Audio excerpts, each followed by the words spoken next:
Hey guys, welcome back to my channel. आज की video में हम अपनी पैंट प्लाजो की कटिंग करेंगे और उसके लिए हमने ये 4 लेयर में अपने फैब्रिक को बिछा लिया है इस तरह से। अब जो सीधा साइड है वो हमने अपनी तरफ रखा है और बंद साइड हमने सामने की तरफ रखा है। अब जो हमारे फैब्रिक की किनारी है उसको हम इस तरह से अलग कर लेते हैं। इसको बाद में हम कटिंग करेंगे क्योंकि इसके ऊपर सिलाई लगाते हैं तो हमारी सिलाई खींचती है। अब नीचे से हम अपने फैब्रिक को इस तरह से पट्टी के साथ सीधा कर लेंगे। इसके बाद हमें जितने अपने प्लाजो को फ़ोल्ड करना है यानी मूरी को फ़ोल्ड करना होता है उतने पे निशान लगाएंगे। आप जितना चाहे 2, 3, 4 तक आप ये मार्किंग कर सकते हो।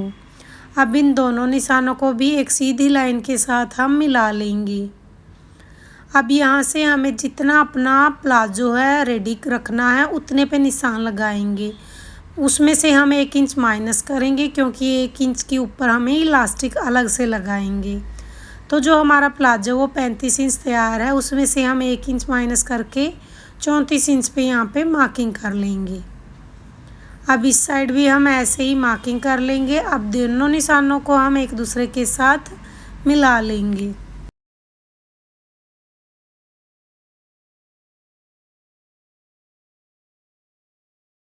इसके बाद हम यहाँ से हमारी हिप के अकॉर्डिंग मार्किंग करेंगे। हमारी जो हिप है वो हमारी 40 इंच है, उसका हम 1/4 करेंगे तो 10 इंच आ गया, प्लस 2 इंच की इसमें लूजिंग रखेंगे। अब यहाँ से अपने आसन का निशान लगाएंगे। आसन हमारा है 11 इंच, आप इसको बढ़ा के 12 भी कर सकते हो। हमने यहाँ पे 11 इंच पे मार्किंग करनी है। एक निशान हम यहाँ पे लगाएंगे। अब इन दोनों निशानों को भी एक सीधी लाइन के साथ मिला लेंगे। अब जितना निशान हमने ऊपर लगाया था यहाँ पे इतना ही हमें नीचे की तरफ लगाना है। तो यहाँ पे भी हम 12 इंच पे ही निशान लगाएंगे। अब इस लाइन को आगे बढ़ा देते हैं क्योंकि हमें यहाँ पे क्रोच एरिया का निशान बनाना है। अब इस निशान को ऊपर वाले निशान के साथ सीधा कर लेते हैं। अब यहाँ पे हम 2 इंच पे मार्किंग करेंगे और इसके बाद हम यहाँ पे गोलाई देंगे इस तरह से। अब यहाँ से हम इसको नाप लेंगे और इसका हाफ करेंगे यानी आधा करेंगे तो यहाँ पे 7 इंच पे आ गया। अब नीचे हमने जहाँ पे मूरी का निशान लगाना है यहाँ पे भी हम 7 इंच पे ही मार्किंग करेंगे और इसके दोनों तरफ जितनी हमें मूरी रखनी है उतने पे निशान लगाएंगे। हम मूरी 8 इंच की रखेंगे तो दोनों साइड 4-4 इंच पे निशान लगाएंगे। निशान लगाने के बाद हम यहाँ पे सेपर पट्टी को रखेंगे और ऐसे निशान लगाएंगे। इसके बाद हम पट्टी को पलटेंगे इस तरह से और इस तरफ का निशान लगाएंगे। हल्का सा नीचे से हम पट्टी को घुमाएंगे, ऐसे मार्किंग करेंगे। इसके बाद हम अपने फ्रंट पार्ट की कटिंग करेंगे। नीचे से हम फैब्रिक को पहले सीधा कर लेते हैं और इस तरफ से हम चारों पार्ट्स की कटिंग एक साथ कर लेंगे।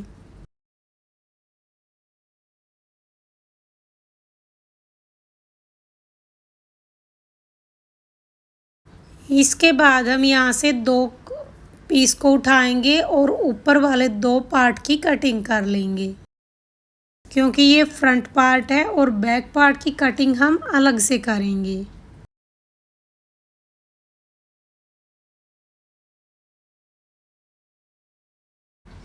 ऊपर वाली साइड से भी 2 पार्ट की ही कटिंग करेंगे।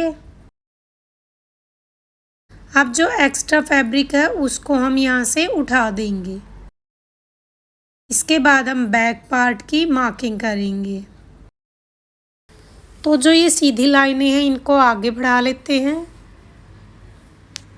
इस वाली लाइन को भी हम सीधा कर लेते हैं।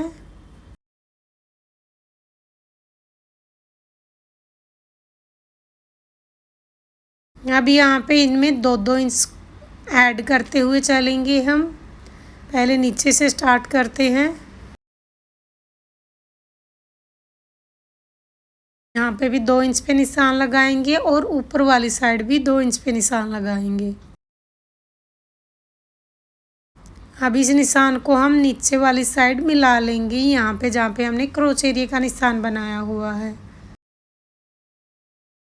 अब बैक पार्ट की भी हम यहाँ से गोलाई देंगे। इसके बाद हम सेपर पट्टी को रखेंगे और बैक वाले पार्ट की ऐसे मार्किंग करेंगे। अब हम बैक पार्ट के यहाँ पे निशान लगाएंगे, क्योंकि जो बैक पार्ट है वो हमारा हैवी होता है लेडीज़ का, तो यहाँ पे 1.5 इंच पे मार्किंग करके ऐसे पट्टी को हम ऐसे रखेंगे तिरछा, और यहाँ पे एक तिरछा निशान लगाएंगे।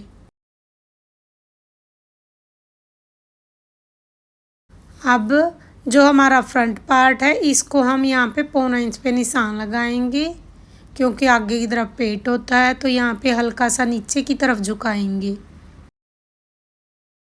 अब इन निशानों के अकॉर्डिंग हम अपने बचे हुए पार्ट्स की कटिंग कर लेंगे।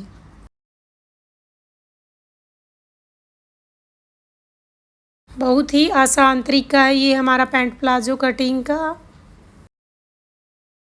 तो यहाँ से भी हम कटिंग कर लेते हैं। इसके बाद हम अपनी पॉकेट की और म्यानी की भी कटिंग करेंगे।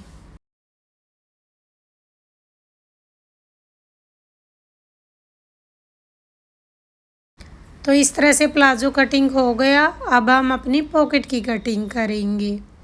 तो पॉकेट की कटिंग के लिए हमने डबल फोल्ड कपड़ा बिछाया है इस तरह से, और यहाँ से हमें ऐसे शेप देनी होती है। तो ऑलरेडी ये शेप बनी हुई है। अब जो हमें पॉकेट की लेंथ रखनी है वो हम 12 या 13 इंच रख सकते हैं। नीचे से इसकी चौड़ाई 7 इंच और ऊपर से हम 6 इंच रखेंगे। अब यहाँ पे एक सीधी लाइन के साथ इसको सीधा कर लेंगे फैब्रिक को, और ऐसे इंची टेप को हल्का सा तिरछा रखेंगे, और ये हमारी पॉकेट की कटिंग करेंगे हम इन्हीं जो हमने निशान लगाए हैं उनके ऊपर से ही। तो इस तरह से ये हमारी पॉकेट की कटिंग भी हो गई। अब हम अपनी म्यानी की कटिंग करेंगे। म्यानी की कटिंग के लिए ये 2 फैब्रिक बिछाया है। अब इसको एक फ़ोल्ड और कर लेंगे। सबसे पहले हम फैब्रिक को सीधा करेंगे। इसके बाद हम यहाँ पे म्यानी की जो चौड़ाई है वो 2 या 2.5 इंच रख सकते हैं हम। अब जो म्यानी की लंबाई है वो हम 8.5, 9 या 8 तक रखते हैं। अब जो हमने 2.5 इंच पे निशान लगाया उस निशान को यहाँ से तिरछा करके मिलाएंगे। ये म्यानी की मार्किंग हो गई। अब हम इसकी कटिंग कर लेंगे।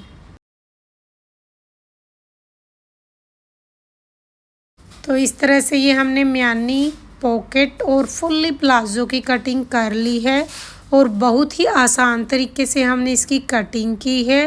तो होप यू गाइज़ आपको हमारी ये वीडियो पसंद आएगी। अगर आपको वीडियो अच्छी लगे तो वीडियो को लाइक एंड शेयर ज़रूर करें। Thanks for watching video.